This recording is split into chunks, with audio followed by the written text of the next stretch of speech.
You are looking at Julian's pronunciation guide, where we look at how to pronounce better some of the most mispronounced words in the world, like this other curious word. But how do you say what you're looking for today? Word pronunciation. For more confusing pronunciations in English, make sure to stay tuned. English pronunciation. British English first, as it's pronounced in the UK. Mitigate. Gate.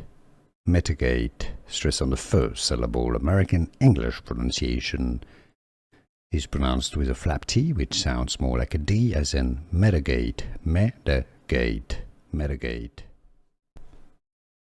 Word pronunciation. For more confusing pronunciations in English, make sure to stay tuned. English pronunciation. British English first, as it's pronounced in the UK.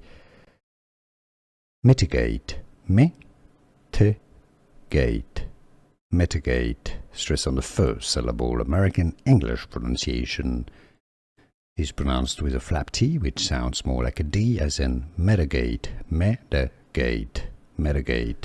Here are more videos on how to pronounce more confusing words and names too many mispronounced. Like this video if you found it useful. I appreciate your support. I'll see you soon, and thanks for watching.